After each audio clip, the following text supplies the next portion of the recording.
We're doing it. Back We're at doing it. it. Are you guys sure you want to do this? We're doing showing it. up, damn it. It's like deja vu. We're going to show up. The We're Celtics here. don't show up, but we show up, okay? We show up and we work hard and we're going to do it. And how many times are we going to say, and again, we're going to let people populate the room before we get going. We got some ornery people in the room right now, so everyone's going to have their say before it's over. But special guest tonight is Jeff Goodman. And before we get to his latest zesty take on Jaylen Brown, which we will a little bit later in the show, we just want to welcome him to the Garden Report postgame show. And Jeff, we'll give you first bite at the apple. I don't know how many times we're going to say worst loss ever, because it feels like we've said it a lot. It's hard to not call this. It's hard to not call this the worst loss ever. This has What's up, Jeff? They were atrocious and embarrassment. I don't care that Jason Tatum and Kemba Walker didn't play. I do care because I think Jason should have been out there. I don't know how bad the injury is or whatever he's dealing with, but in a game like this, you got to be out there. There's 11, 12 games left in the regular season. You needed this win. You could ill afford a loss like this, but even without Tatum and Kemba, last I checked, they were without Shai Gilgeous-Alexander, and they stink. They absolutely stink. They're trying to tank. They've got a garbage team other than Lou Dort, and you lost. You had supposedly one of the top 25 players in the NBA in Jaylen Brown. I still don't buy that. Supposedly. I know. It starts now. What do you mean? He was an all-star, Jeff. What do you mean?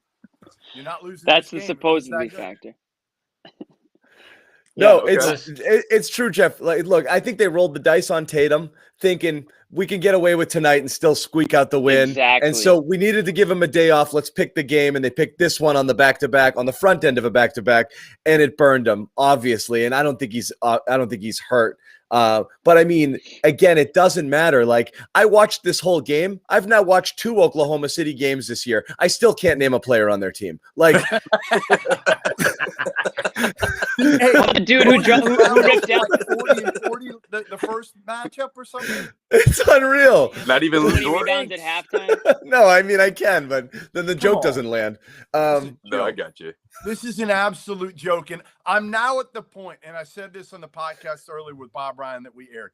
I'm now at the point where if you're Danny Ainge, you have to either the coach goes or a player goes. Yeah. Something has to happen after this year. You cannot go into the season next year with this same group and the same coach. And I love Brad Stevens. Everybody knows what I think of Brad Stevens as a human being. I think he's a really good coach, but something needs to change, period, and something major. Yeah, I think that's the next step here. You just lost to a team that in their last 4 back-to-backs got their asses kicked by an average of 31 plus points per game. Per game, not total, per game. They've had bad losses before. I get that. This is beyond inexcusable.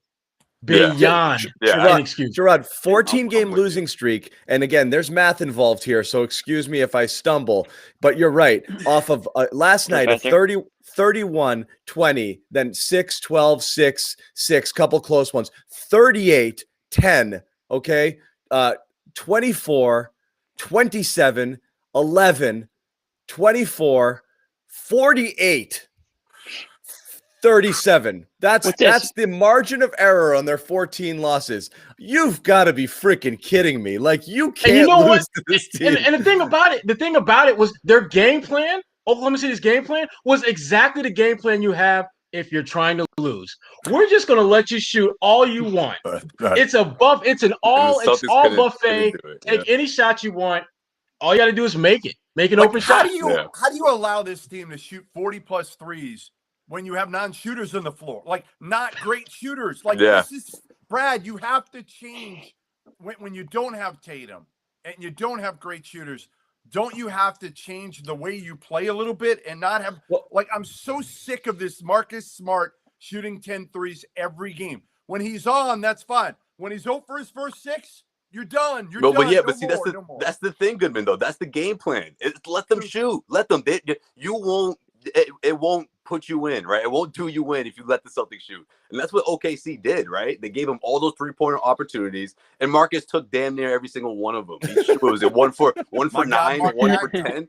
My guy, Mark Dagnall, I met him when he was like a manager at Florida 10 years ago. It's the greatest story ever. Leominster's own Mark Dagnall just beat the crap and outcoached Brad Stevens with a bunch of G Leaguers. And it drives me nuts. It really does, because the way they went about it, right? Whether it was they first established the outside shot that the Celtics couldn't defend, right? They start taking it to the Celtics, and the Celtics cannot just protect the basket. Can you prevent a layup from going in without fouling? Like, that's what I was literally screaming to the TV throughout the fourth quarter. And then they do it again. They did it twice with under a minute left. Damn the comeback. I'm not impressed. When did Dort become James Harden? Like Go the last, right, exactly. Hey, like be the grinder, dude. Like the last near comeback win. What we said last time, we're not impressed anymore, because this pattern, it's too much. It's been throughout the entire season.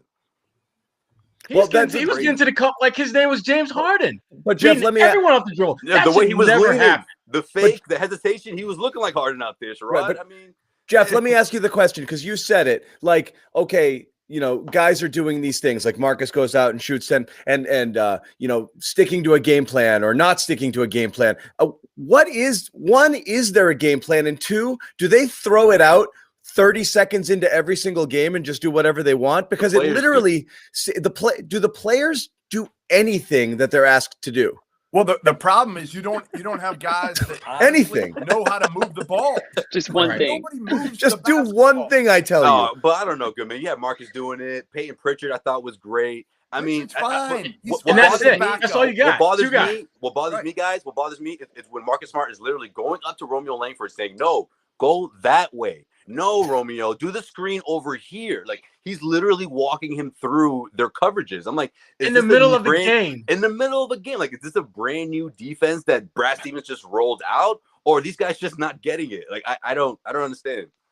The second unit, well, listen, and Fournier, let's be honest here. Like, he's not himself. We know that. He gets a pass. He gets a pass, yeah. On that last No, he doesn't. No, he doesn't. The last play defensively, when I forget who threw the ball up and he was like a step slow to react to it. Like, he's not fast anyway, but I think he would have made that play if he wasn't coming out of COVID, right? But again, I'm done with the excuses for this team. I've made them for That's where they stop. That's where they stop. I'm absolutely done.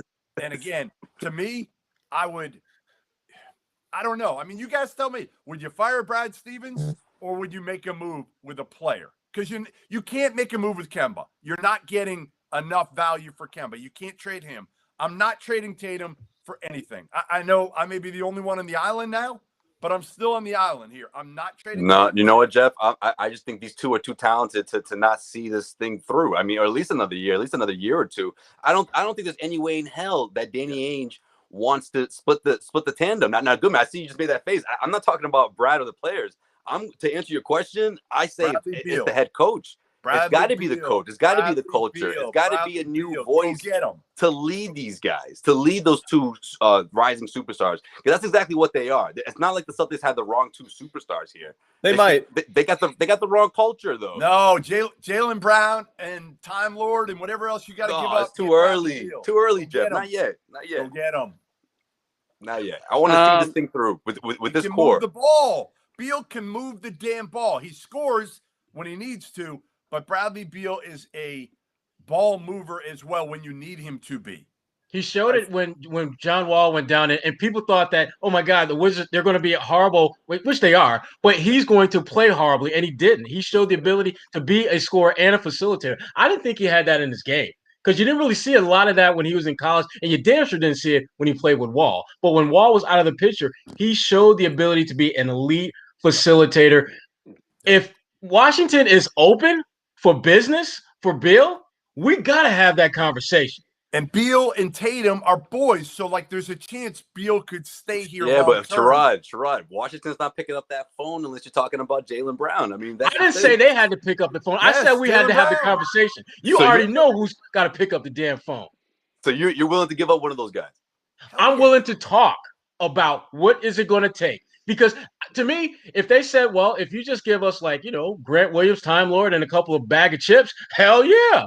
If we're talking about Jalen, we got to think about that. We got to look and see what else is out there. What is there to think about? DC and Jalen, man, that's a match. You're gonna have to Jalen Brown. I'm asking for Jalen and then some. Like, Jeff, that's my issue. It's not if it's just Jalen, that's one thing. But it's what else am I going to have to put into the pot for that deal to happen? That's what my concern comes from. You can take Time Lord. You can take the first round pick this year, and we're done. We're good. If I'm Washington, I'm going to be ridiculously greedy. Ridiculously greedy. Why is Jeff just throwing in Robert Williams in there? Like he's just like a little Bill Russell, like a garnish. Like he's a garnish on the Williams meal. Is Bill Russell. I forgot. He's not Bill Russell. He's not Russell Crowe. He's not Bill Russell. What is he? I want him to be a starter for a full season so I can find out. Is he Ben Wallace? Is he DeMar? No, I can answer that question for you. He's not. I've covered Ben Wallace. I can tell you right now, he is not Ben Wallace. Maybe he's not Ben. Thank you. But maybe he's a baby Rudy Gobert. We got to find out. He's not Rudy Gobert. I've watched enough. That front court is too thin, fellas. He's not that dude. That front court is too thin. Keep going, Josue. What else you got? That front court, bringing it. What do you mean? Either one of those guys, like it's too soon, guys. I'm telling you, we gotta see this thing through. He hasn't even had a full season as a starter. Listen, let me say one thing. Maybe you can trade those guys. One thing that's nothing to do with the other. You might be able to trade one of those guys, but you also might need a new coach. And I'm with you on the Brett. Again, I think people have a hard time wrapping their minds around the nuance of the discussion. Brad can be an excellent coach, might not be the right coach for this team. Both those things can be true. It's not that complicated. We should have started that disclaimer. At that point, it might be the case because again, you keep pointing to things, which is like failure to do literally anything that the coach asks. He goes out there and he says, turnovers, man, they're killing us. We got to take better care of the ball. And they come off of a timeout or they start the second half tonight. And the first thing they do is turn the ball over. It's absolute total disregard for anything. Ball movement. We got to move the ball. We got to pace it. He's screaming run on the sideline and they won't run. Like they literally just don't do the things he wants them to do.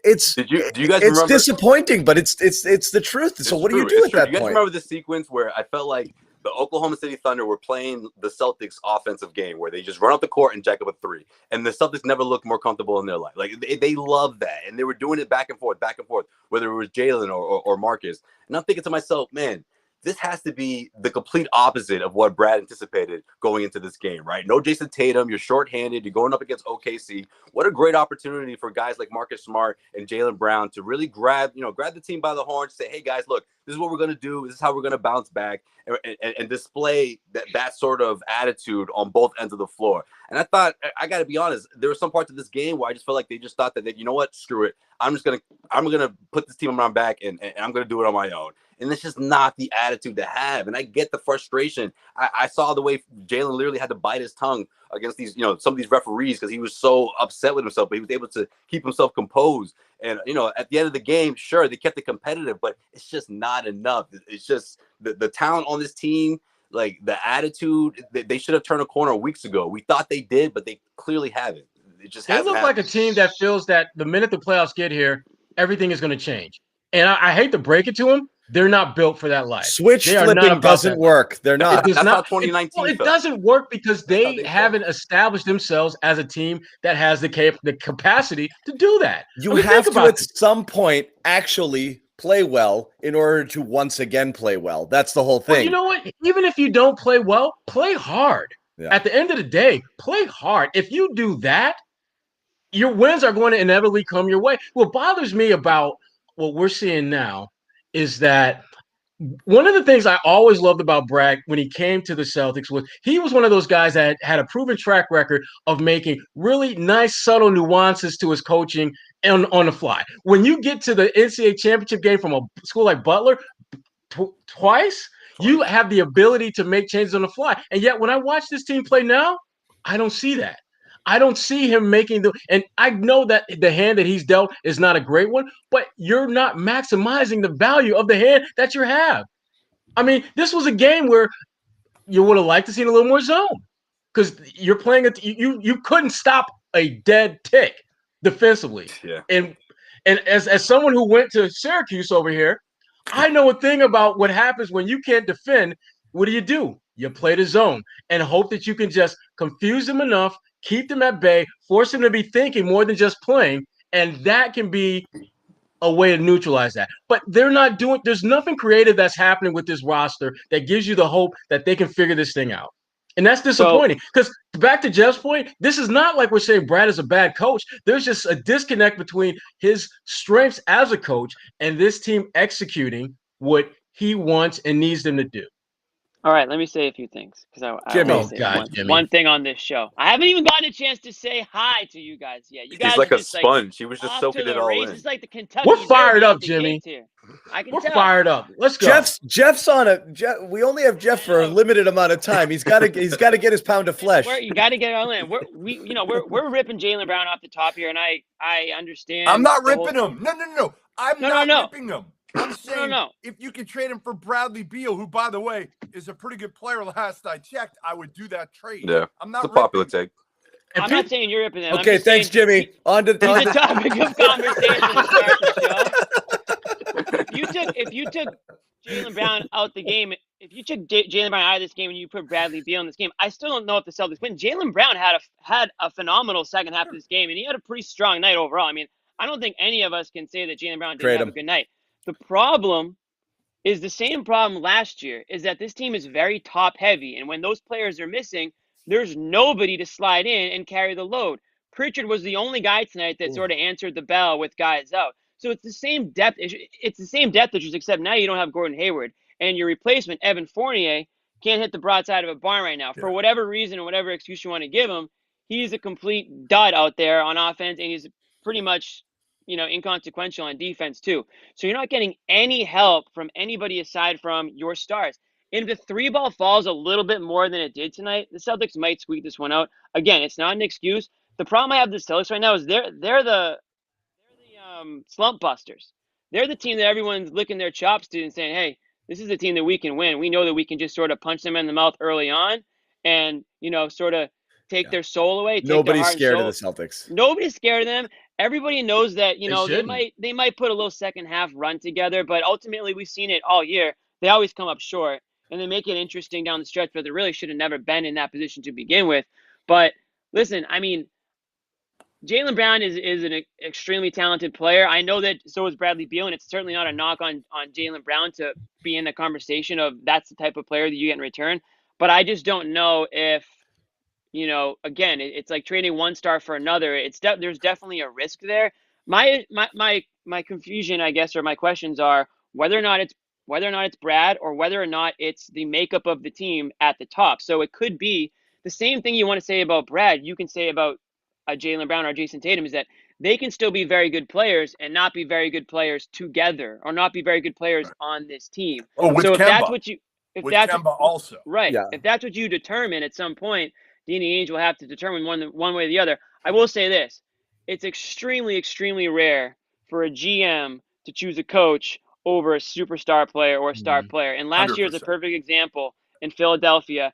Everybody said, who's it going to be? Embiid or Simmons? One of them has to go because they don't play well together. And what happened? They fired Brett Brown. They brought in Doc Rivers. And I'll just head out. Don't worry about it. The coach and the GM. Now the Sixers are but a Brett legit Brown's team. not Brad. Brett Brown, no, not even close. What Brad makes. Right.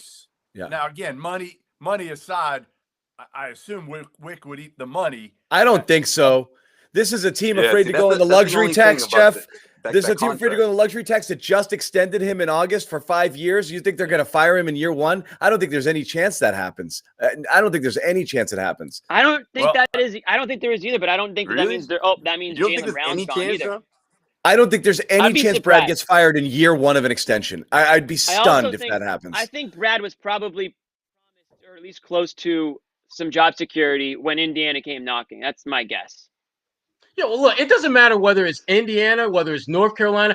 If Brad decides that he wants to walk away and the Celtics say, fine, go ahead, before he gets out of the TD Garden, he will have 3 to 4 offers once that hits. There's no doubt about that. I thought that in demand.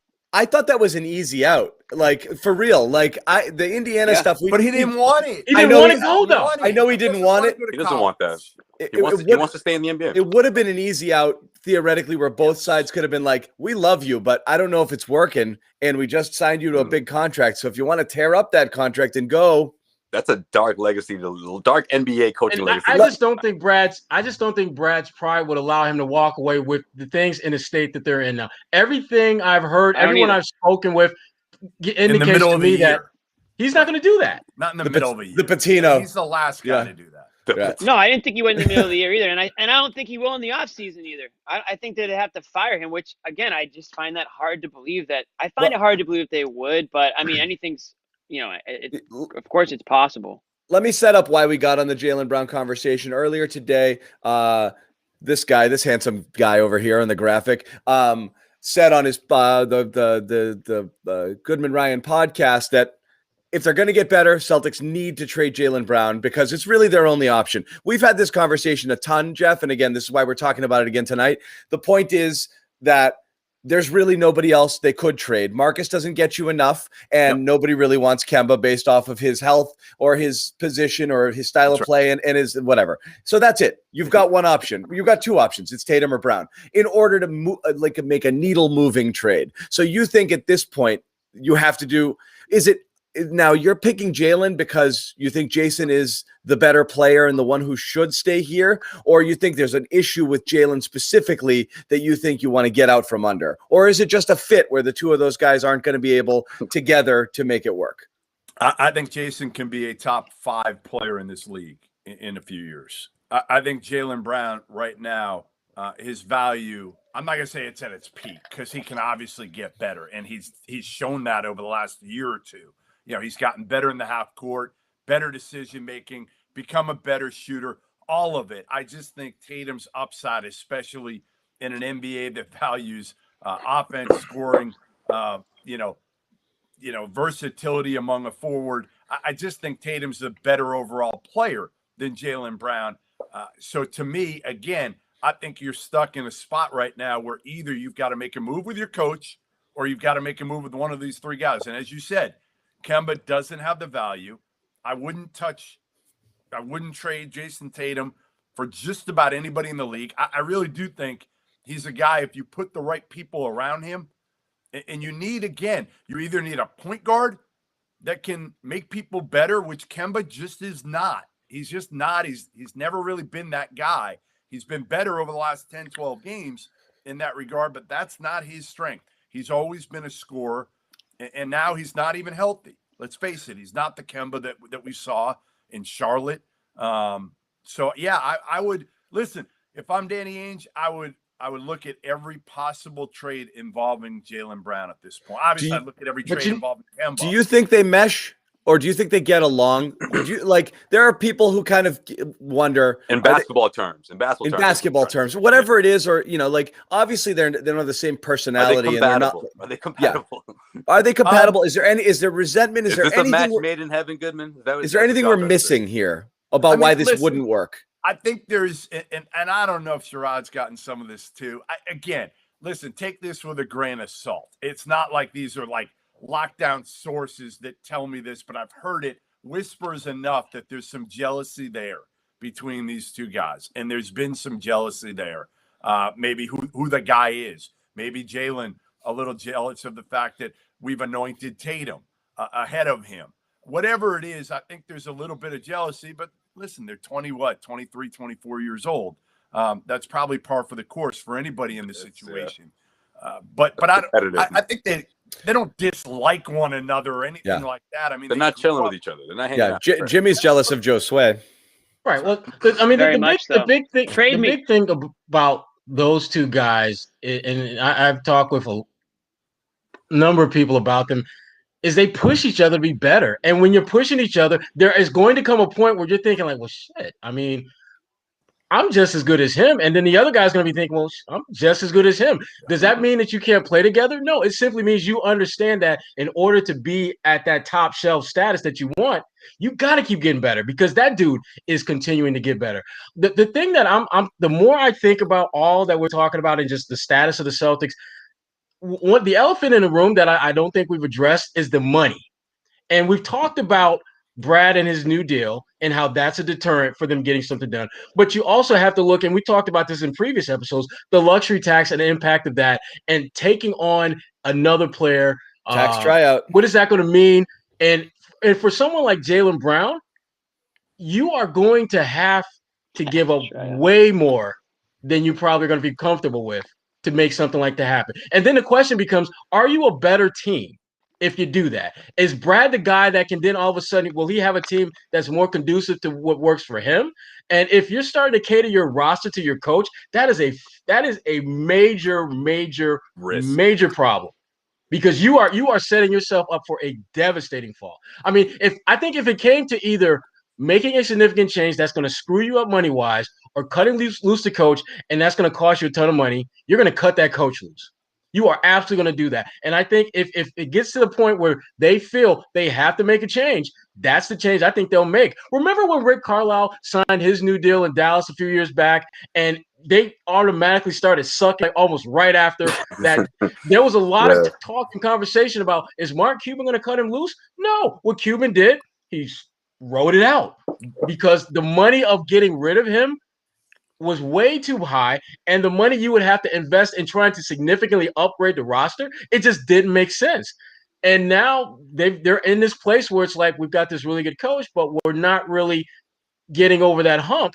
And if you're Danny Ainge, you've got to assess whether is that your potential future, having a really good coach who can't get you over the hump because you didn't have the cojones to cut him loose when it seemed the time to do that was now. Those are some of the issues that Danny and Wick and all those guys have to work out. But the bottom line is it's going to cost a lot of freaking money to do something. Is there somebody else that would want Brad in the NBA that they could kind of almost work something out, right? Like that. And get that first round pick. Like a leverage, yeah. Do the Belichick deal. Absolutely. Yeah. Well, like what they did with Doc Rivers and the Clippers. With Doc. Exactly. Yeah. And that might be the best thing. Again, all I'm saying here is I wouldn't give up Jaylen Brown unless I'm going to get another all-star back, number one. But I would certainly, I think it's got to be Brad or Jaylen. Yeah. If we can trade Brad for another if we could trade Brad for another TPE, I say do it. Before we move on, because we got a lot more to go on this show, I just want to remind everybody at home, yes, we're doing the locker room thing. Yes, we're probably going to be on it for a while because, yes, all of you are extremely angry and you're going to want to yell and scream and talk about this. And there's some venting. And again, this is our therapy session. This is why we do this. Okay. We want to help you through this. So let's loosen the tie a little bit, Yeah. So join us, vent. You're in the chats. You're obviously angry. Join us on Locker Room After. Download it on the iOS store. Android fix coming soon. I swear it's happening. Okay. Isn't it up? Didn't it get Android today? Did they get it? Yeah. Try it. Breaking news. Breaking news. Yeah. Really? Goodman. Really? Goodman. How did they not let us know that? We're by far their best show. Goodman. Yeah, Goodman. I started with them. The Goodman Network. They launched it. Yeah, Goodman. Cat's How do I out get the all your bag. followers, man? I see you. You get your followers up on Locker Room. Wait a second. Goodman's like, I launched this thing from scratch. Trust me, it's on Android. Goodman's like the auto follow when you sign up. He's like, you automatically follow him, I think. Just the beta version. It doesn't matter. Give it a try. Android people, Just the beta version. You've been out there bitching about it. Give it a shot. Let's see if you can get on there. What we'll do is when we're about to head over, we'll post a link. We'll trickle over there. The guys will close out the show here, and then we will, kind of listen to you guys until, everybody's had their say. So, again, join us after the game. Beta version for the beta Celtics. Question for everybody here. If Bobby were on the show tonight, what percentage of it right now? We're at the 28-minute mark. How many minutes would we have spent talking about Luke Cornett? Oh, at Cornett least 7. At least 7. Did you see that great tip in by Luke Cornett? Did you see that way he swung the ball? Opening tape. He's already texted that Cornett needs to start. And all this other stuff. I mean, man, Ty Jerome. Look at my guy's Twitter right now. Lit up the Celtics in the fourth quarter. I love Ty Jerome. Yeah, I like him too. Yeah, come on. Should never happen. I mean, by the way, I didn't even notice this, and I should have noticed it because the graphic was sitting on the screen the entire freaking time. Look at the turnover number for OKC tonight. Yeah. Yeah. I noticed Oh my God. How do you lose a game to a Yeah. team Hold that on, turns the though. ball over 27 freaking times? 27. It's insane. But look at the free throws. And look how many the Celtics shot. Like, Yeah. Bad. You know? What was it? They finally started to string together, stopped at the rim, but then they couldn't stop fouling. It was 30. It was 20. Was it 28 to 36 for OKC? 36. Celtics got to the line a fair amount, 22 out of 25, but 28 out of 36 free throws for OKC. But The worst 2 free throws of the night, and somebody who's understands basketball better than me maybe can explain it. The Celtics are down 3, I think, and there was 28 seconds on the clock or so around there, and with 21 seconds on the shot clock, they fouled. Or they were down 2. It was Something 30 seconds left, and they were down 3, and they fouled, and they didn't need to. Why? Why would they foul? It made no freaking sense. Because that's how bad the defense is, Jimmy. It was just like they were trying to play too tight, and like it was a freaking foul. Like, what are you doing? Brad wanted to save as much time as possible without. Can you believe Fournier got the steal there too late anyway? But I mean, what a crap freaking game. But that's a game where Brad has to tell them, do not foul. Do not foul on this play. Just play tight defense. Try to force them in. That was stunning. Like even Scallon, Gorman were like, why did we foul here? Like, why would you foul? 30 seconds to go. And you've got a timeout. You get the ball with 6 seconds left. If you play clean defense, you can get any shot you want at that point. It's unbelievable. Do you guys want him to play the play-in at this point? Like I think it'd be fun. Like, let's get them in the play-in. They deserve it. You know what? Whether we want to or not, they will. Cut his teeth on being a really good, keep it moving to the next week of the NCAA tournament. He should be in his element in a one-and-done setup. He really should be. Yeah. If you lose the play-ins, you're in the lottery. You're in the lottery, right? If you don't make the final 8? Believe so. Is that right? So. I think it goes by like how. No. It's the bottom 13, right? What I'm saying 14, is if you 14. don't make you'd be 7th. I'm saying it doesn't matter if you finish 7 and you lose 2 games, you don't make the playoffs. You're not one of 8 teams in the playoffs. So I'm saying if you're not one of the 8 who enter the real playoffs, not the play-in playoffs, are you in the lottery? Is it done that way, or is it done by record at the end of the regular season? I thought, I think for this new format, I think it's done by the record at the end of the season. So if you're like the 7th team and you get bounced and you don't make the playoffs, you're not going to have a chance at Cade. It's going to be the Cade sweepstakes. So the 10th team that makes the playoffs is still in the lottery? Yes, that's correct. They can win it all. They can win it. That's the beauty. You can win the title and be in the lottery? Correct. Yeah. That's why no one should want any part of the Washington Wizards. Because they're going to be in that 9-10 game. And they're probably going to win it. I mean, that's and get a lottery pick. To me, does it come down to, like, is Brad Stevens' future built around the fact that, like, if they do get in the play-in and lose to the Wizards or something like that, does it change? And then Danny can't bring him back. Maybe. But that's the question everyone's asked. What's the head rolling scenario? Is it first round exit? Is it play-in loss? What's the one that automatically is like we can't live with this? I think if they wind up in a play-in game and they get beat badly, like thrashed badly, then he's I think you got to cut him loose. Because remember, out with Clippers when they were up 3-1 over Denver. Life is good. Doc's the man. He's finally getting them over that second round hump that the Clippers have never been able to get over them. Yeah. Then they collapse. Doc's gone. Ties in. Things change quickly. Okay, I'm being told you have to save that culture, right, Sherrod? I mean, I think that's why the Clippers did that. They're afraid that everyone's going to check out. One more year, Doc, and everyone checks out, and then you have to, completely destroy the roster and start from scratch. So how is that different than if the Celtics get bounced early? It's not. I'm with you. I agree. I just think that people are going to look at it and compare it to, Brad went to the Eastern Conference Finals this amount of time. It's not about that. It's about the fact that he's losing this team, or he's lost this team, better yet. And there's not enough flexibility for Danny Ainge to fix it on the fly. It's not enough time. That there's just, I'm with you. I mean, the extension for this to happen, there's no way they could have foreseen this, but you're telling me if the core guys, or at least one of those guys, Tatum and Brown, says, hey, listen, one morning they wake up during the offseason and say, you know what, Brad's not it. And they go to the front office and present that. You think the Celtics aren't gonna go their separate ways with Brad? They have to. That's what the NBA does. That's what they're about. I mean, I mean, obviously, Brad has shown himself to be a very good coach, and he's had a lot of success here. But you know what?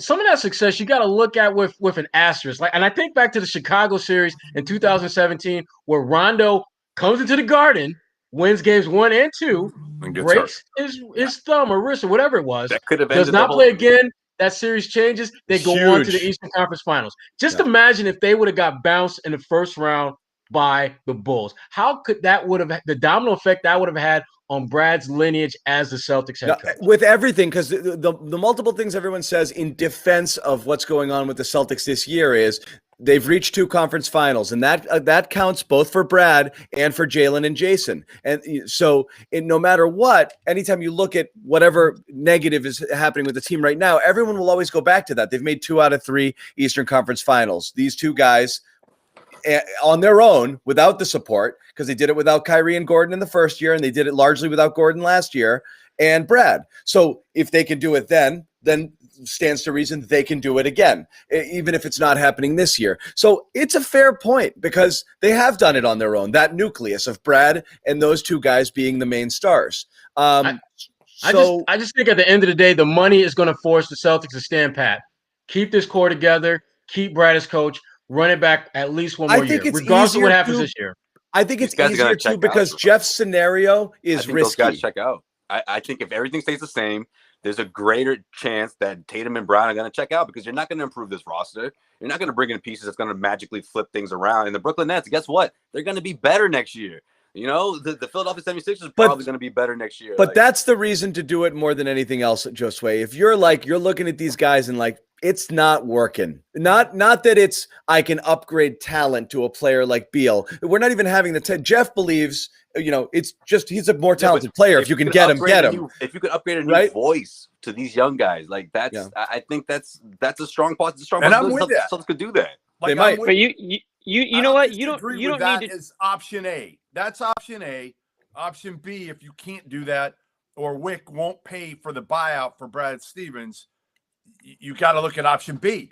Because I thought you had it the other way around. See, I thought you were saying give Tatum a new running mate over replacing Brad Stevens. If it's Bradley Beal, I'm in. If it's Bradley Beal, right? Oh, if it's Bradley Beal, right? I'm not giving Jalen. I'm not saying that. What I'm saying is, if I can get Beal, that might be option A for me.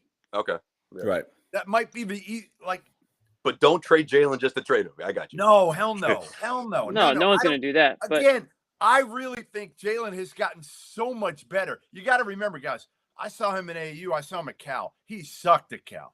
Now, he has made such strides in the last year, to be honest, in what he can do on the half court and his decision-making. In the last 2 years in his perimeter shot. That still doesn't mean I want him shooting a ton of threes. I still think his strength is going to the basket. You had an early season mea culpa on Brown when you opened up your preseason chit chat around the Celtics was Brown's never going to be a number 2 guy. He's more of a 3 or 4 option. Then he comes out and he shoots 85% from everywhere. And it's like, all right, maybe he is. But again, if he's a 2 and wants to be a 1 and he's going to be, and he and Tatum can't figure it out together, I don't know. Sherrod? See, I'm not sure I'm not sure that's the issue. I mean, the fact is we're not talking about, 2 guys who are so diametrically different that they're fighting to be the alpha. I don't think that's happening. And that's why the more I look at this team and their struggles, it's hard to look past the Brad factor. It's hard to look past him not figuring out the Kemba factor?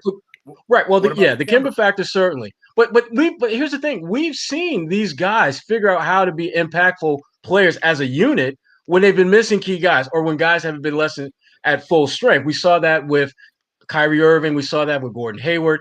And Kemba is in that same kind of lane of engagement. But Brad hasn't figured out how to get the most out of this team. How's this? No leadership. And no leadership really from your coach. No toughness. No guy who's going to go in there and MF them. And I think this team needs some of that. We've talked about that, and that's real. I mean, and when we had Kendrick Perkins on, on the locker room, that was kind of where he was kind of going down that route a little bit. Yeah, basically, I was shoving him. They need one of they need. But no, Yeah. it's true. Almost every answer Perk gave was like, so why do we think this is happening? He's like, that's on the coach. That's on the coach. That's on the coach. And the staff. And the yeah. staff. Right. Right. But it And kept staff. coming back to But that. not He's like, staff. he's got to hold, like, sure, Marcus fucks up, but he's got to hold him accountable. Sure, this happens, but Brad's got to tell him not to do that. And yeah, they're doing all of this, but that's on Brad. Like, he came back to it a ton. And that's so, where I think the fix yeah. the fix can be it. Maybe the fix isn't Brad. Maybe the fix isn't Jason Tatum and Jaylen Brown.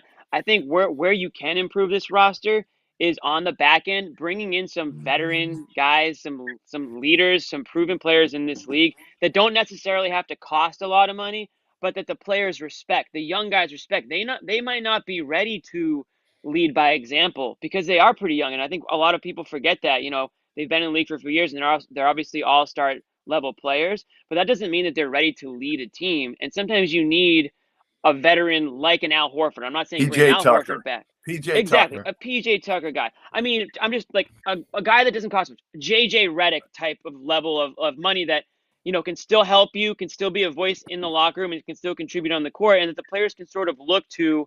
And I think Brad's looking for players to do that too. Brad's not You know what? looking to be the center of attention on the team. He wants the players to figure it out oftentimes on their own. And I also think that's where the staff comes in too. You brought in a guy like Evan Turner, I think, to try to connect to the players on some level. And maybe you need to bring in other former NBA players that are kind of looking to get into the league on the coaching side. You need a badass those are the on your ways you bench. can improve. You Exactly. need a badass on your bench. I'm I saying mean, PJ Tucker.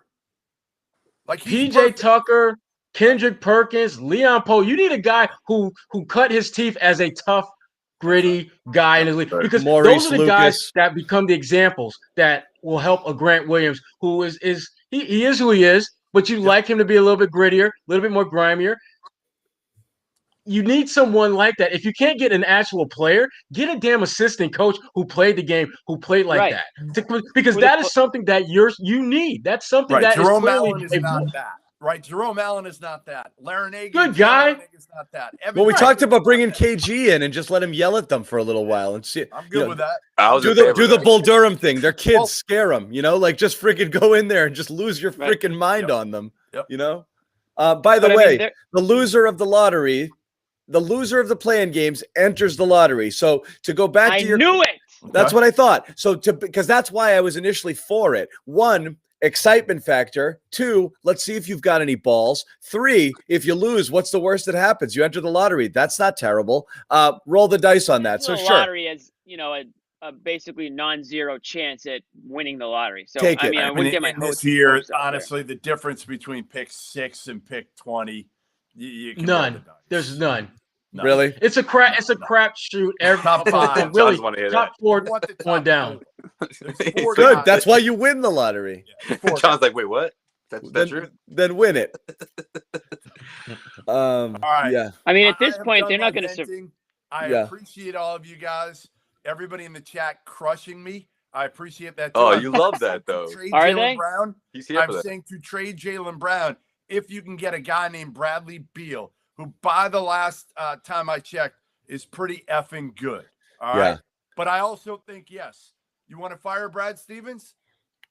I kind of am at the point where I'm almost there. Yeah. See All how right. this thing shakes Cool. out, but I'm See, damn. I think that's where I'm at. Yeah. Well, the chat supports fire Brad. They don't support trade Jaylen, and they are used to Bobby saying really nice things. And then you come in here, Jeff, and you start saying really mean things about the Celtics. And I You just think stole their it- lunch Trigger. money. I'm an asshole. I'm an asshole. Should add the You're a trigger bully. warning for You're a everybody. bully. I'm right an now. asshole. I've heard it all before. Tweet at me, I'm an asshole. I'll be okay tomorrow. I'll wake up and I don't need a box of Kleenex next to me. and so, we'll bring you on again, and we want you to be the same asshole next time too. Absolutely. Especially Absolutely. if they deserve it. What's the point Right. of saying nice things? Why? What? they don't deserve that. Why sugarcoat it? And That's what again, we're here for. I love This I love stretch- Just Jason ask Marcus. Tatum. I'm the president of the Jason Tatum fan club. Man, he should have played tonight. You got 12 games left or whatever it is. You got to get your ass out there and play tonight. That's unless But if you you're were so ever hurt. going to take a game off down the stretch, this was the one. They should, whether he played or not, they should have They won this should've game. won. Agreed. You're right. That's You're right. true. And, Out of and all that's the why games to take I off, can't like, be mad about JT for not playing this game because they should have But won this Kemba's whip not without him. playing. Why Right. don't you pick And he a needs a game where break. Kimba is going to play, so you always have two of those three? That's a great the idea. only thing I would have said. Yeah, I'd agree. Well, you we let You can supposed to Jalen space on those an two out. island That would make tonight. sense. Yeah. Anyway. All And right, again, so, it's to me, it's the continuity of getting these guys to all play together. We rarely have seen it this year, and you're running out of games before the playoffs or the play-in, whichever one it ends up being. And like you said, Jeff, I mean, these are the games where you got to start to create good habits. And right now, I don't see a single damn one. yeah. Rewind it to my tank take from a couple of weeks ago or whenever that was. I want that one back. Just get it over with. Get out of here. Anyway, Jeff, thank you All for right. joining us. Later, Please boys. please Thanks come for back having again. me. I appreciate it. I'll probably see you again soon because if they keep sucking, I'll be back. That's right. Absolutely. You might be an asshole, but you're our asshole, Jeff. Yeah. Thank you. Thank Yeah. you. Appreciate Much you, Jeff. appreciated. Well said, Jeff. Jimmy. Later. Oh, Jimmy. So Jimmy, no, good stuff. Good to have Jeff on there. Great stuff. We I'm did- glad we got him Call on. an asshole. We were talking about bringing him on just to talk about the Jalen thing, thinking this is going to be boring. The Celtics will win this game. And there won't be a ton to talk about because it's freaking OKC and like whatever. It's just a throwaway game. So let's have some other conversations about other things. And he kind of threw that Jalen Brown thing out again. Figured it'd be interesting. And then this freaking happened, and here we go. So the 2021 Celtics never, they're gonna surprise you no matter what, one way or another. it's just I just wish the record doesn't bother me as much as the lack of compete. The lack of, I mean, the guys that aren't very good, I don't care that you're not very good. That has nothing to do with you playing hard. That has nothing. You know what? I watched the Knicks Suns game the other night, and I did paid too. really Great close game. attention to the Knicks and what they were doing defensively. Every single guy that stepped on the floor was flying his ass all over the court. When teams put them in rotation, guys were flying. When teams were trying to run their stuff, guys were closing out under control. They were doing all the things that I remember seeing a certain team in New England do last year and the year before. Where did we go wrong? Where did we lose our way? Where did we go astray? And that team made Phoenix. They had to fight for that, Like they had to. Finally, there's a reason why they were on that long winning streak that just got snapped. And listen, that's a team with that kind of heart that can really get far because of that and string together wins like that. But I want this team to start fighting. I'm not quite sure, Sherrod. I'm not quite sure because I want them to fight to win.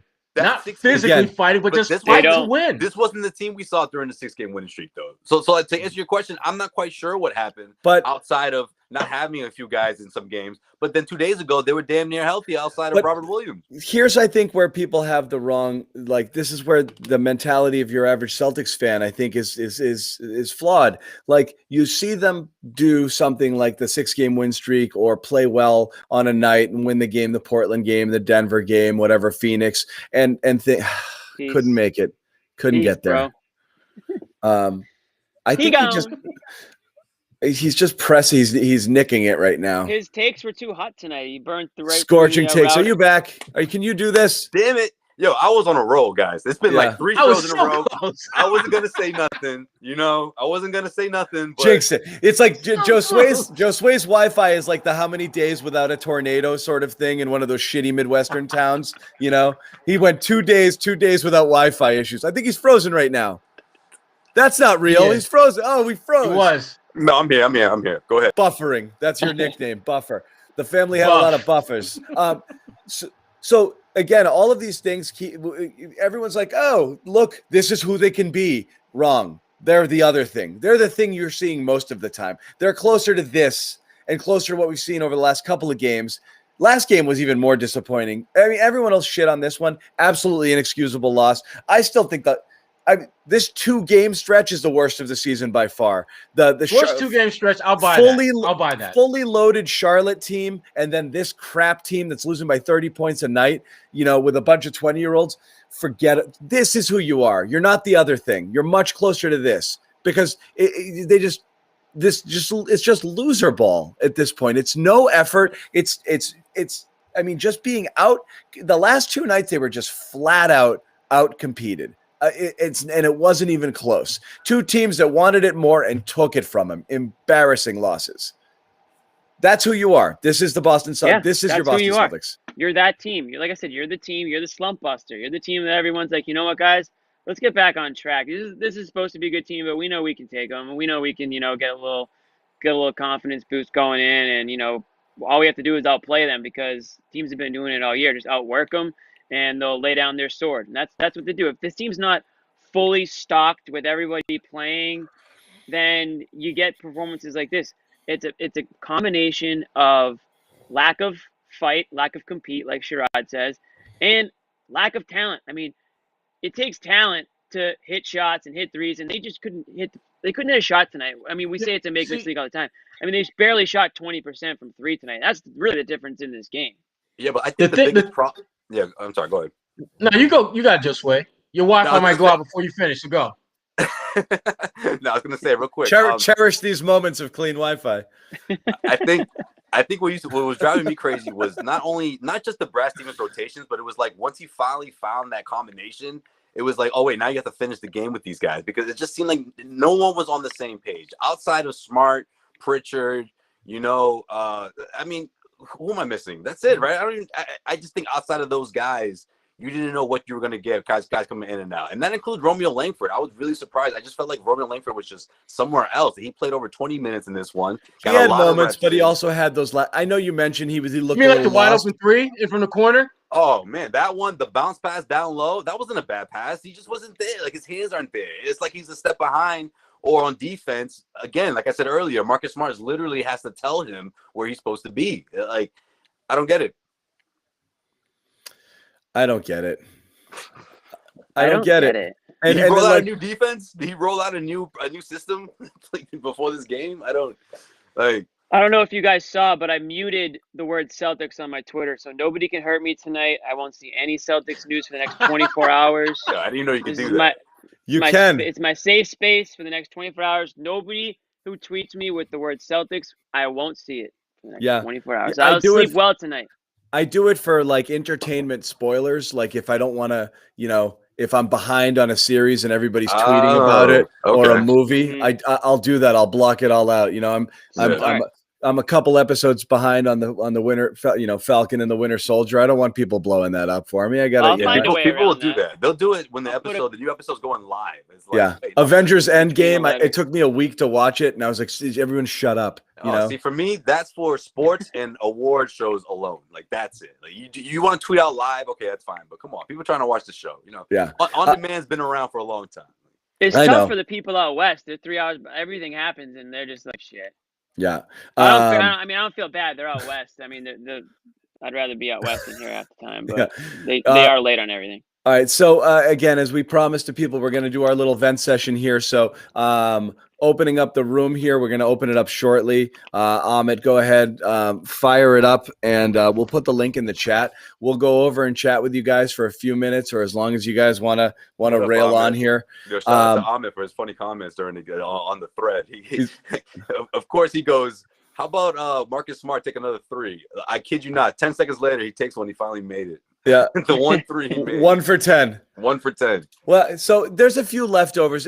Everything tonight was global. We didn't get in on any individual people. And again, it's worth mentioning. Sure, Jalen half this show was about Jeff's take on Jalen in the offseason. Again, we could debate that forever, whether a move for Beal or something like that is good. And I really don't know, because I don't think it's a slam dunk. But there's no such thing as a slam dunk. There's no slam dunk here. You're moving, and again, it's not a move for the sake of moving, but almost anything you do, you're getting kind of feels like it is, though. You're getting equal value in return, so you're just hoping that those pieces mesh better. Usually you do that with disgruntled stars. You don't do that with a guy you like. It's like, I don't like John Wall, you don't like Westbrook. Let's swap these guys and see if they change of scenery helps, because we both hate them. Those trades make sense. Star for star trades never happen. It just does. Especially a star that you like they love Jalen. Or especially two stars that are still ascending. I can't see it. I don't see how you do it. I think the only way you make a move is if you're going backwards, not in a way to go forward. If you ever got to the point and say, I'm going to sell it for pieces and start a process or start to rebuild, which I just don't think you do. Because what are you hoping? You draft a Jaylen Brown type guy and you develop him in 2 or 3 years? It makes no sense. I don't see any world. You already have him, right? You already have him, and he's 23. Like, what are you looking for? Another young star who will be that good by the time they're 20? It's impossible. So, like, I don't see, John. Like, I don't see how they get better there. If you're Danny, you struck gold back-to-back drafts. Like, you can't just close up shop now. That's why I just think if it comes down to it, if it boils down to it, I see Brad out of here before one of those guys leaves. That's the only thing, because the reality is the roster is largely going to be like this, or as Jimmy said with the tax tryout, anybody who plays their way in and you think is going to be a part of it. Like, if this is what you see out of Evan Fournier, you're not giving him $20 million in the offseason. You know, I don't know if Rob is going to be hurt every 10 seconds. You're not extending him, you know, so you don't know. You may think it may be this roster and less, but getting rid of Brown or Tatum is asinine. It's literally the only thing you have. I think the one thing are not going to do that. You're not going to do that because. Go ahead, Jimmy. Real quick, I was just going to say. I thought Sherrod was messing with you for a second. I did too. I was like, all right. You are not going to do that, Jimmy Toscano. I think ideally you'd like them to maybe play different styles of games or be further away position wise. Like if you had a point guard and a power forward or something, like, you know, you want your superstar players to really be complementary of each other. And sometimes I think that's the issue, and we talk about all the time, is that these guys aren't very complementary sometimes. Like it's one player out there sometimes. It's like, here comes Jason Tatum and now here comes Jaylen Brown. When they're not moving the ball around like they used to in previous seasons, it doesn't feel like they're able to, you know, maximize each other's, you know, potential out there at the same time. I'm going to go back to what I said earlier about them needing somebody on that bench who's just an ass kicker, someone who's a legitimate tough guy. Because here's the thing, to John's point, this roster is probably not going to be significantly ratified or modified, I should say, next year because of where they are in terms of the tax, unless they do something really blockbuster like move Tatum or move Brown, which I don't think they'll do. So if you can't upgrade – so where's the one area where you can add some toughness to the mix that won't devastate your cap? It's that bench.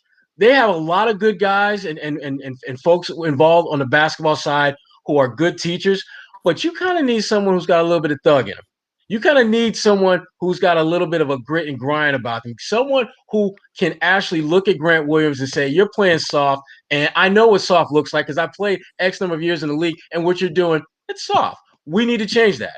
They don't have anyone who can roll up on guys like that and say that, and it'd be taken credible. And they need that. Right. Think about when you had, you know, you and some of the previous teams, you had players who could do that. You had a James Posey, when you had a Tony Allen, you had, you know, even Eddie House would get in your grill piece if you didn't come correct. They don't have guys with that DNA. Swagger. If you can't get players like that, get people on your staff.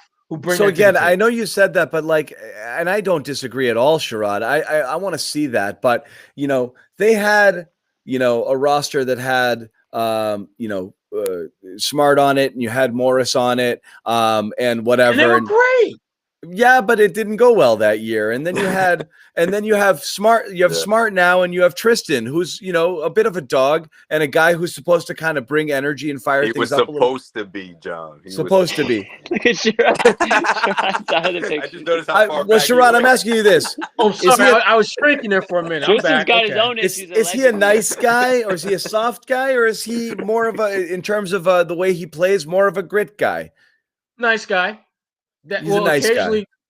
Occasionally slip into the gritty mode. Occasionally. Right. Exactly. When he's in a bad mood or he's really into the game that night. I love when guys are in a bad mood, because typically guys play better when they're in a bad mood.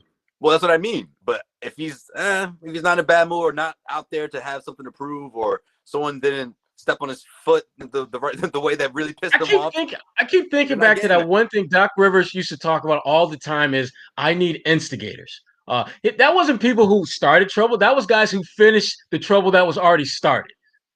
They don't have anyone on the bench like that. They don't have anyone really among the roster. Well, Marcus Smart falls in that category.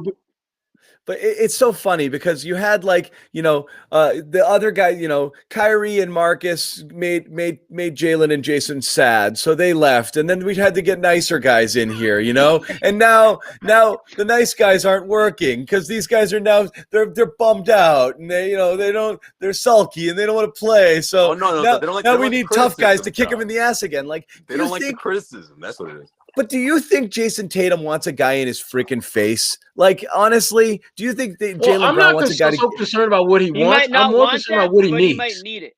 Yeah, need someone in his ear. I'm just imagining if Marcus Morris was on this team right now, what would he say? How would he describe this team? Soft. He would definitely push Jaylen Brown again during a timeout. Yeah, TP in a monsoon. But Jalen doesn't like that. Like that does not. That they don't respond to that. That's the thing. They don't respond to it. I think you need a strong. I don't think you need one of those guys. I think you need the. It has to. I hate to say it. What do you think, John? You think they're gonna look at each other and be like, "This guy's a dick"? I don't. It's the coach. You need a coach with a strong voice that they will listen to. I don't need a guy to flip chairs and throw shit. Yeah, you need to be afraid that they might. That they might from time to time, but you might need a player coach. You might need that guy, So who you got? Because that's the biggest reason why. That's the biggest reason why all the anti-Brad Stevens people out there, they don't have a whole lot to say. Like you said, look, after get rid of Brad, they don't have much to say after that. I've said this before. Anybody, just get them out of here. If things are gotten to the point where you fire your coach, you're not concerned about the replacement. You just know that this doesn't work. If your marriage is so bad that you need a divorce, you're not worried about your next wife. Okay, you're just at this point saying this is untenable. Well, if you realize it's untenable, you're not worried that the next thing, whether the next is going to work. It's always a leap of faith. Even if you have a guy you think is perfect, it's a leap of faith. You don't know how it's going to work. But John, you don't think Danny Ainge has at least a couple of names in mind? He has to. Danny Ainge had Brad Stevens in mind 2 or 3 years before Doc Rivers said, or before he realized, we're doing a rebuild. Oh shoot! All right, it's possible. Let's continue this over on locker room. Sherrod and I are going to head. Jimmy, Josue, you guys want to hang on this for a few more minutes? Yeah, we'll close it down. I will text me when you're done. I'll close the room down. All right, guys. All right. I'll be on it with you guys, but you guys can hang here. Sherrod and I are heading over. I'm in the room right now, so I'm going to. Damn. Okay. I'm in there now. I'm going to request to speak, and I'm going to jump in. Sherrod, head out. These guys will carry us home. These guys will carry us. I'll see y'all on OT. Yeah, we'll see everybody on OT. Wait, I'm heading over now. Tell you when we're going to end the show? Text me when you want to wrap up the show, and I'll shut it down for you guys. Oh, because you don't have the controls. What if I lose Joe Sway in the middle of the show? It's Jimmy Toscano show. I've done it a ton. You stare at the camera and you give your Jimmiest of Jimmy takes. Okay. Yeah, Jimmy is hoping that happens. You just Jimmy it up, and then when you panic, you text me and you go Hal, and I'll come in. It's like the kid at the supermarket counter waiting for his mom. His mom went back to get something, and he's staring at the cashier. It's getting closer and closer. Yeah. So room's filling up already. We got a bunch of people in there. I'm heading over. Guys, hang out for a bit, and then come over and join us. So anybody here, Android, there's some people who use it. It's a beta situation right now. You can give it a try. Anyone else, iOS, download it. Come join us. We're gonna vent for a little bit. All right. Chia. What's up, Jim? What's going on, man? You good? You done with this team yet, or what? Can you hear me, dude? Yeah, you're good. I think I lost one head. I'm deaf in one headphone right now. I think my battery's running low, so I'm on borrowed time. Is that happens? One will clock out before the other one. Yeah, I don't know why, but one's a little weaker than the other. I don't know, man. They're both equally charged, but for some reason, maybe it's a microphone thing. One dies shortly before the other one. I bet you use the good folks at Apple. That's their way of giving you a hint. Like you don't have much time left. This thing's about to die out. Yeah, I was like, I like the AirPods, but to be honest, they die too. If you're using it to talk, they die way too quickly. Like, oh, really? They were fully charged when the show started, and now they're like dead. Dude, I was minutes away from getting one, literally like a couple of weeks ago, and I went to the store in Copley, and the woman, there's literally like they talk to you outside, and you like schedule an appointment. And she was like, "Oh yeah, we'll let you in like 45 minutes." I was just like, "Forget it," and I just like left. And to this day, I don't have AirPods. Lost a customer. Sorry, Apple. Yeah. There's literally like 2 people in the big ass store, and it's just a new setup now with COVID and everything. So I was like, Yeah, I'll probably I don't think that order at some point. company's. I don't think that company's going to survive much longer with a service like that. So, Yeah, I mean, come on, it's just shoddy headphones. Get it together, Apple. what else we got going on, man? Nothing much, man. I gotta tell you, even though the comeback was pissing me off, I was like, watch them pull it off, and they didn't. And a couple of days ago, like these 2 losses, I don't know, man. I'm really starting to buy a little bit of that get rid of Brad stock a little bit. I'm not there yet, and like I think we're over. I mean, I don't mean think we're. tomorrow, obviously, but off No, I season, know. Yeah, Obviously, I got you. yeah. It's the end of off-season type situation, but like Right. John's talking about how he doesn't need the coach to throw chairs, and I don't either, and he doesn't. I almost feel like people are putting too much stock in the coach's ability to motivate players. I think that players should be able to motivate themselves and each other before the coach can. It's obviously anyone who's had like a great coach in life, they mean a ton to you and you'll never forget them and all that stuff. But when you get to the professional levels, I think that might change a little bit. Like Yeah, of I don't. course. You think you looked at him as like a mentor, like you do when you're a kid or when you're growing up and you're playing in like AAU and high school and college. I think like once you get to the pros, like you need a smart coach. You need a coach who's going to put you in a position to succeed on the court or on the field, whatever sport it is. And it's somebody that yes, you want to believe in him and you want to have his back and you want him to have your back out there. And I don't know if it's at the point where they don't trust Brad or they've tuned Brad out. But at the same time, I put it on the players that like when it comes to like not fighting or not competing, I don't necessarily put that on Brad. I put that on the players a lot. Like you're a professional now, you have to make sure that you are fired up for these games and you have to fire up your teammates and you have to get yourself going. Like there's a million reasons why you should be. And it shouldn't be that, oh, like my coach doesn't get me fired up enough like before the game or during the game. Like and at the same time Brad should be able to, turn it up a notch too. And I do think that he's had some questionable decision making this season for sure. I mean, to say the least, if you want to talk about starting rotations or, not adjusting enough during games or Right. questionable substitutions at certain points, like you can certainly do that, but that shouldn't take a player's like mentality. That shouldn't change a player's mentality to like be a killer Right. out there. Like no one should be checking out. Right. Exactly. No I one felt should like be checking people are out. checking out. Yeah. I mean, And I'm with you on that. Like, I don't think it's Brad's responsibility to give these guys heart. But I just think in the NBA, again, like you said, right, when people get a lot of that has to do with money. Let's face it. When these guys get paid, they're millionaires. They're a year or two removed from their rookie season.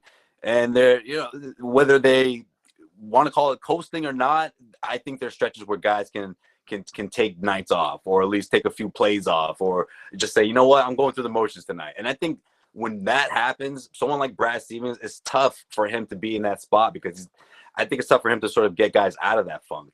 And right. Throughout the course of the regular season, a long season, especially with COVID, the virus going on and everything, obviously this team has been faced with a lot of hurdles.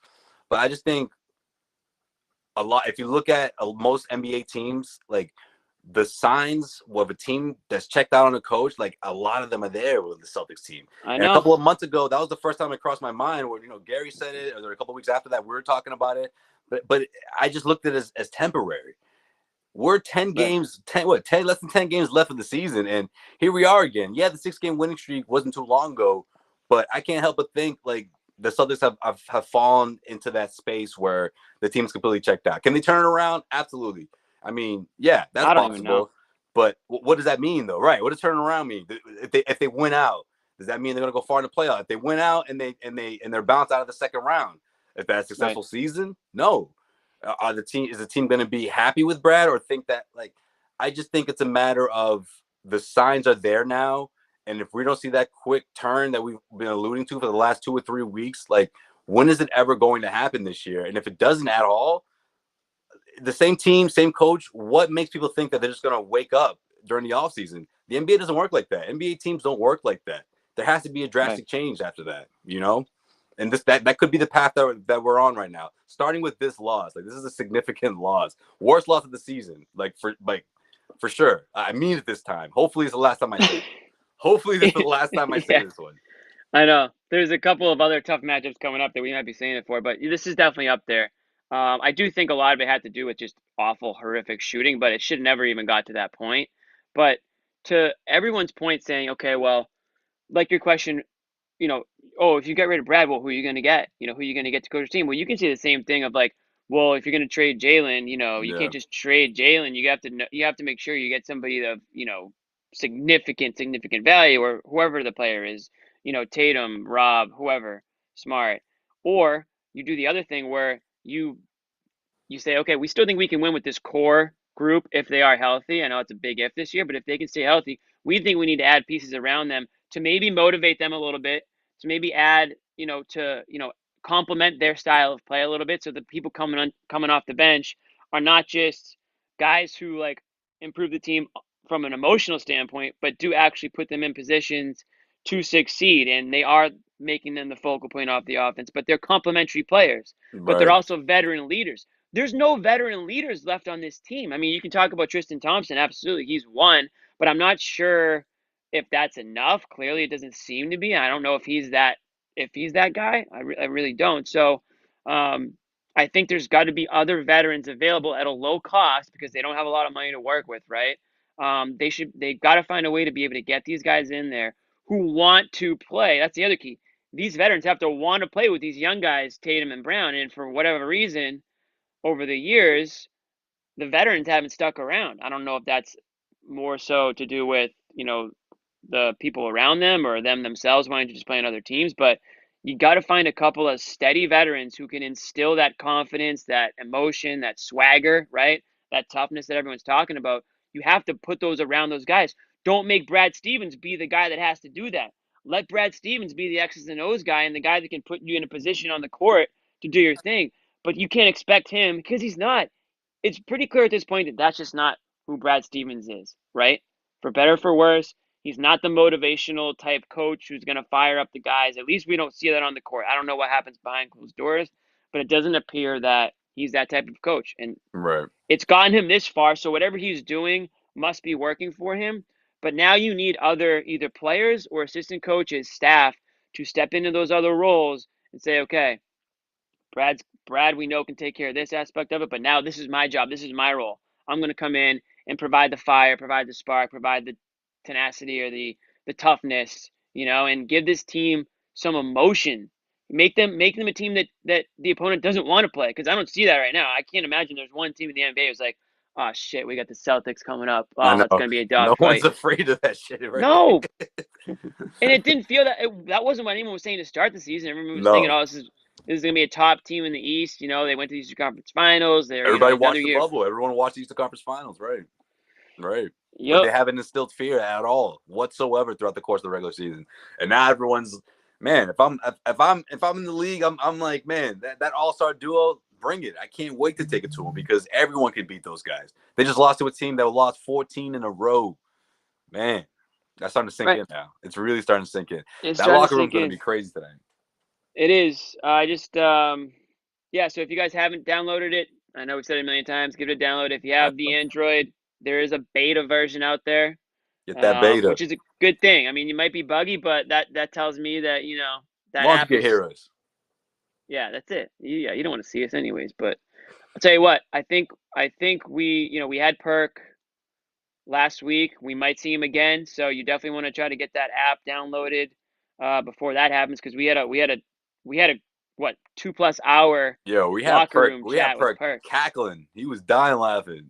Past it sounds like the audio. I think we just hit 2 a.m. when we finally wrapped things up. Dude, and he kept wanting to go. We gave him so many outs to leave. He's like, I'm good. I'm kicking my feet up. I got a Snickers and a Dr. Pepper, and I'm just chilling. So, and I tell you, it's like when you got Perk the after Reese's dark, Pieces, too. man, you could really hear him chewing them things. It's Perk actually. It's almost like you actually get like the locker room version of Perk. Like this is probably what Perk was like a little bit in the locker room, kicking it, and he was telling stories and all that cool stuff. So it was definitely good to have him, and hopefully we can get him back, and we actually will get some other guests too. So definitely, man, just to definitely want to join that. I texted John and said, come back and close this thing out. So I don't know if we have to leave for him to do that, or do we stay on for him to do that? I think we're good. I think he just said we can just wrap it up. I think he's gonna just do it from his end. Wrap it, Jimmy. Okay.